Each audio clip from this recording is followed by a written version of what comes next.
নমস্কাৰ আসামিসেল অফিচিয়েল চেনেললৈ স্বাগতম জনাইছো মৰমৰ বন্ধু বান্ধৱীসকল আজি নতুন অসম চৰকাৰৰ চাকৰি আপডেট লৈ আহিছো অৰ্থাৎ ফ্ৰী গভৰ্ণমেণ্ট জব এলাৰ্ট লৈ আহিছো এই এলাৰ্টটো চোৱাৰ আগতে এটা ৰিকুৱেষ্ট যদি আপুনি আমাৰ চেনেলটো সাবস্ক্ৰাইব নাই কৰা তেনেহলে সাবস্ক্ৰাইব কৰি ৰাখিব আৰু বেল আইকনত গৈ অলত গৈ ক্লিক কৰি ৰাখিব এনে ধৰণৰ জব আপডেট পাই থাকিবৰ বাবে তো বন্ধুসকল নতুনকৈ মুকলি পাইছে থাৰ্ড গ্ৰেড আৰু ফৰ্থ গ্ৰেড পোষ্ট এইকেইটা পোষ্ট আবেদন কৰিব হলে 8 পাছৰ পৰা আৰম্ভ আছে অৰ্থাৎ 8 পাছ কৰিলে এইকেইটা পোষ্ট আবেদন কৰিব পাৰিব যদি আপুনি 8 পাছ কৰিছে এই ভিডিওটো সম্পূৰ্ণ চাই থাকিব আৰু লগতে কেনেকৈ আবেদন কৰিব পাৰিব অফলাইন নে অনলাইন এই সকলোবোৰ ডিটেইলছ এই ভিডিওটোৰ যোগে কৈ দিয়া হ'ব তো বন্ধুসকল আহক ভিডিওটো আৰম্ভ কৰো তো বন্ধুসকল আজি জব এলাৰ্টটো আহিছে গোলাঘাট জুডিচিয়াৰী ৰিক্ৰুটমেণ্ট 2022 তৰফৰ পৰা মৰমৰ বন্ধু বান্ধৱীসকল ভিডিওটো দেখিব পাৰিছে এখন ইয়াৰ অফিচিয়েল এডভাৰটাইজমেণ্ট হয় ইয়াত দেখিব পাৰিছে office of the district and সিজন জাজ গোলাঘাটৰ তৰফৰ পৰা এই এডভাৰটাইজমেণ্টখন মুকলি পাইছে আৰু ইয়াৰ মুকলি পোৱাৰ ডেটটো দেখিব পাৰিছে 20/4/2022 অৰ্থাৎ 20 এপ্ৰিল 2022 তাৰিখে এই এডভাৰটাইজমেণ্টখন মুকলি পাইছে ইয়াৰ পিছত দেখিব পাৰিছে ইয়াৰ পোষ্টৰ নাম দিয়া আছে প্ৰথমতে দেখিব পাৰিছে অফিচ পিয়ন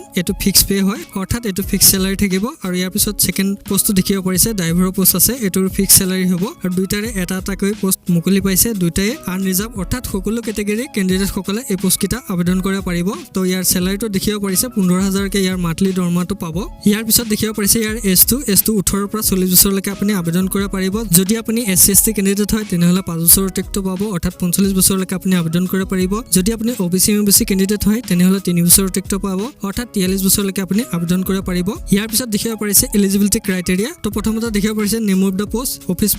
পিয়নৰ বাবে ইয়াৰ এডুকেশ্যন কোৱালিফিকেশ্যন কি লাগিব তো দেখিব পাৰিছে মিনিমাম এডুকেশ্যন কোৱালিফিকেশ্যন 8 পাছ হলে আপুনি আবেদন কৰিব পাৰিব আৰু ইয়াত দিয়া আছে এছএছএলসি অৰ্থাৎ হাই সেকেন্ডাৰীতকৈ আপুনি যদি অধিক পৰিছে তেনেহলে এই পোষ্টটো আবেদন কৰিব নোৱাৰিব অৰ্থাৎ অফিচ পিয়ন পোষ্টটো আপুনি আবেদন কৰিব নোৱাৰিব যদি আপুনি হাই সেকেন্ডাৰীতকৈ অধিক পৰিছে যদি আপুনি 8 পাছ কৰিছে নহবা 9 পাছ কৰিছে নহবা 10 পাছ কৰিছে নহবা 11 পাছ কৰিছে তেনেহলে এই পোষ্টটো আবেদন কৰিব পাৰিব অৰ্থাৎ অফিচ পিয়ন পোষ্টটো আবেদন কৰিব পাৰিব যদি আপুনি হাই সেকেন্ডাৰীতকৈ অধিক পৰিছে নহবা হাই সেকেন্ডাৰী পাছ কৰিছে তেনেহলে এই পোষ্টটো আবেদন কৰিব নোৱাৰিব ইয়াৰ পিছত দেখিব পাৰিছে ড্ৰাইভাৰৰ পোষ্টটো আবেদন কৰিব হলে মিনিমাম এডুকেশ্যন কোৱালিফিকেশ্যন 8 পাছ হলে আপুনি আবেদন কৰিব পাৰিব আৰু লগত ভ্যালিড ড্ৰাইভিং লাইসেন্স থাকিব লাগিব তো ইয়াতে মই অকন ক'ব বিচাৰিছো যদি আপুনি ড্ৰাইভাৰ পোষ্টটো আবেদন কৰিব বিচাৰিছে তেনেহলে আপুনি 8 পাছৰ পৰা যিমানলৈকে আপুনি পঢ়িছে সকলো কেণ্ডিডেট সকলে এই পোষ্টটো আবেদন কৰিব পাৰিব অৰ্থাৎ 8 পাছৰ পৰা আপুনি যিমানলৈকে পঢ়িছে সকলো কেণ্ডিডেট সকলে এই পোষ্টটো আবেদন কৰিব পাৰিব আৰু লগত ড্ৰাইভিং লাইসেন্স থাকিব লাগিব ইয়াৰ পিছত দেখিব পাৰিছে ইয়াৰ সিলেকশন প্ৰসেসটো দি আছে তো আপুনি অফিচ পিয়নৰ পোষ্টৰ বাবে অৰেল ইন্টাৰভিউ হ'ব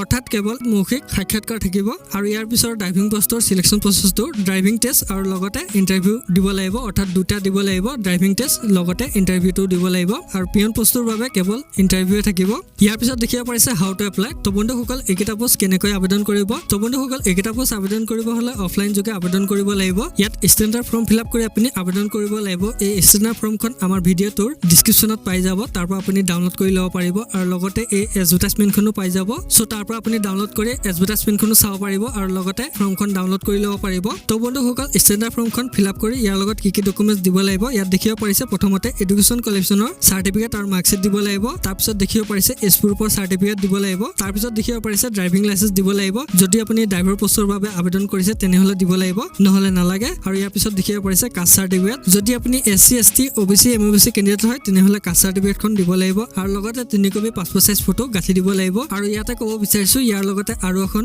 সাৰ্টিফিকেট দিব লাগিব সেইখন হৈছে এমপ্লয়মেন্ট এক্সচেঞ্জ এছ'চিয়েশ্যনৰ সাৰ্টিফিকেট সেই সাৰ্টিফিকেটখনো আপুনি ইয়াৰ লগত গাঁঠি দিব লাগিব ইয়াৰ পিছত দেখিব পাৰিছে ইয়াৰ পোষ্টেল এড্ৰেছটো তো দেখিব পাৰিছে দা ডিস্ট্ৰিক্ট এণ্ড সিজন জাজ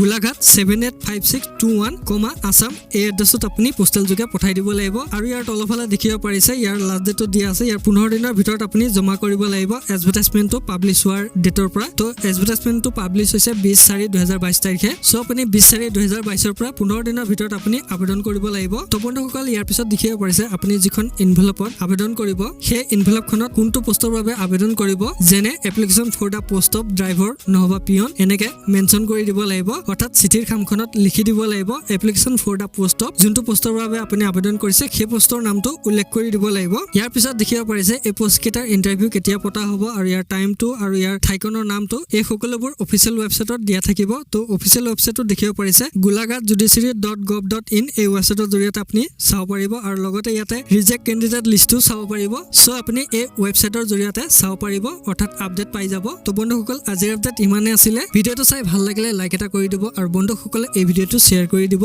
পুনৰবাৰ লগ পোৱাৰ খাতে আজিলৈ ইমানতে সামৰিছো ধন্যবাদ।